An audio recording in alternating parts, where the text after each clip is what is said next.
2 Chronicles chapter 30 and verse 7. And if you're thinking, hey, didn't you preach on this last year?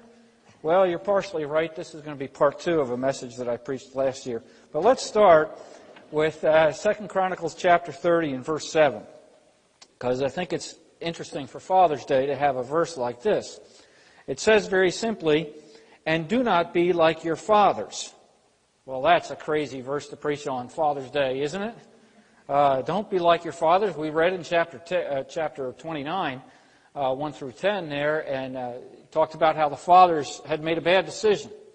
And we'll see this verse in context and figure out exactly what that means in a little bit in the message. But I wanted to preach this message. It's called The Road to Restoration, and it really doesn't give point-by-point steps to get restored to the Lord, although there's some points in the mix.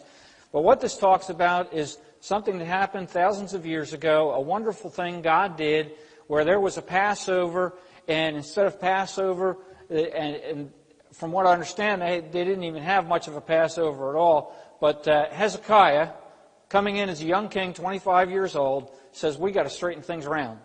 And not only do we got to straighten things around and start having a Passover here in Jerusalem, but we got to invite people that haven't been part of our group being Judah. We got to invite all these people that are in the north and have gone away from Jerusalem, the central place of worship. So the road to restoration is the decisions that these people had to make that were way outside of Judah and way outside of Jerusalem to come back and go contrary to their culture and their family and their fathers and come back to the Lord. And I think we can apply this to people that have been here before and have made a profession of faith, and we're going to see them during Vacation Bible School. We might see them during soccer camp. And just as I preached last year, that's the case. Here it kind of summarizes what happened right here in chapter 30 and verse 1. And Hezekiah sent to all Israel and Judah, and also wrote letters to Ephraim and Manasseh, those being outside the group, that they should come to the house of the Lord at Jerusalem, not the places where like Ephraim and Manasseh were used to worshiping, which would be a place other than Jerusalem, to keep the Passover to the Lord God of Israel. That's basically his goal. His goal is to get these people to come and return to the Lord. And last year, the first point was really lifted from verse 12 of chapter 30. And so if you look down at verse 12 of chapter 30, also the hand of God was on Judah to give them singleness of heart to obey the command of the king and the leaders at the word of the Lord. And I always like to ask this of my Sunday school question, well, what does that mean to us today? Well, can I read it like this? Also, the hand of God was on Calvary Baptist Church to give them singleness of heart, to obey the command of the senior pastor and leaders at the word of the Lord.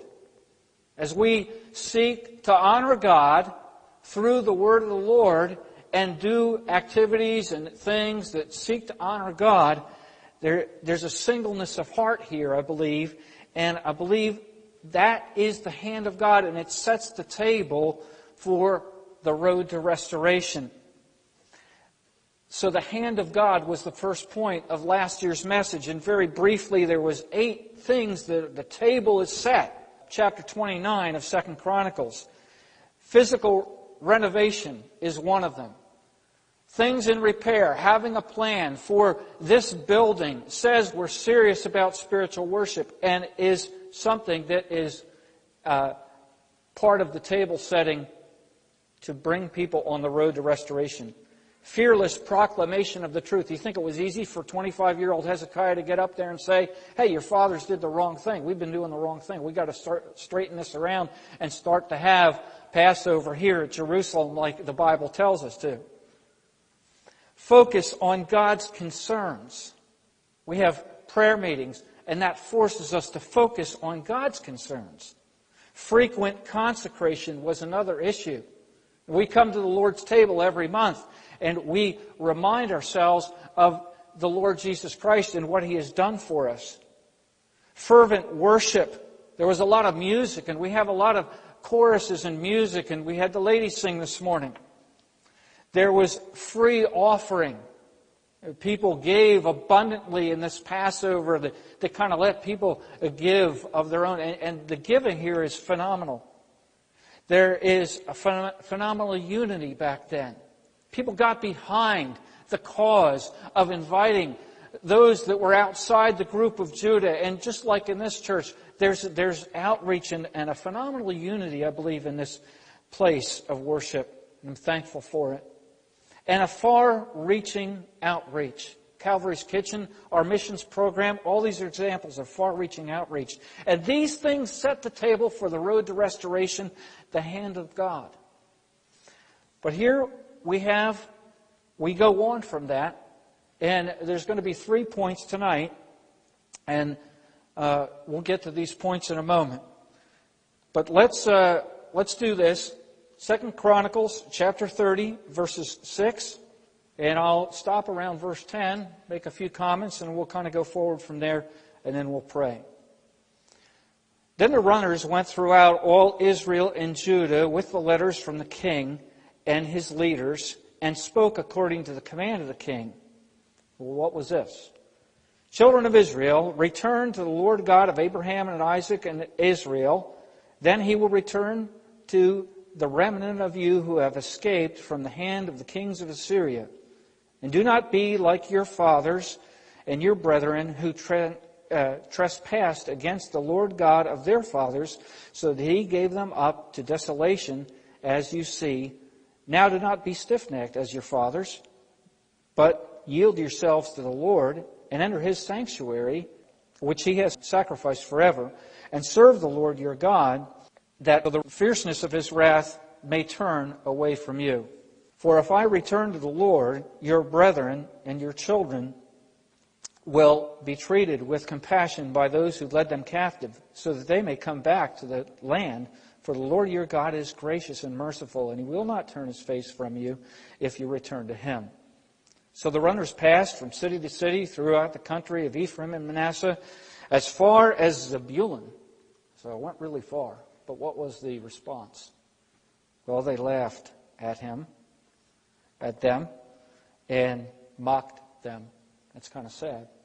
But thank God for the next verse. It says, nevertheless, some from Asher and Manasseh and Zebulun decided to come. They came to Jerusalem. What was different about these some? Well, what was different about these some is that they, right there in verse 11, humbled themselves. So the second point on the road to restoration is not only the hand of God, but it is the humility of the responders. So the humility of the responders. The first thing I'd like to say about the humility of the responders is the need to admit need and guilt.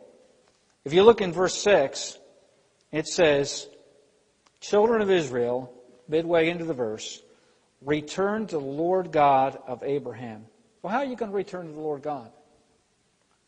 How are these some going to return to the Lord God unless they admit their need for the Lord God?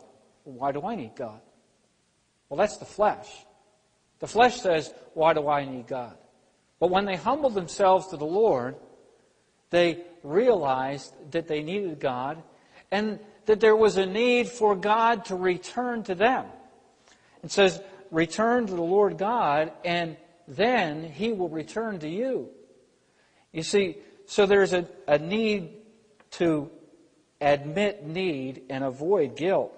It also goes on to say in verse 7, and do not be like your fathers and brethren who worshipped against the Lord of their fathers. And what would they do? Well, they left the central place of worship that was by God's design and started having Passovers and worship services wherever they wished. They didn't come to Jerusalem like they were supposed to. They had guilt. And so the people that are generations passed down now that have gotten used to doing what their fathers did and their grandparents and their great-grandparents did, they perpetuate this guilt by not coming to the Passover. And so here they have an opportunity to return once again. Will they? Do they? Yes, some humbled themselves by admitting their need and avoiding guilt.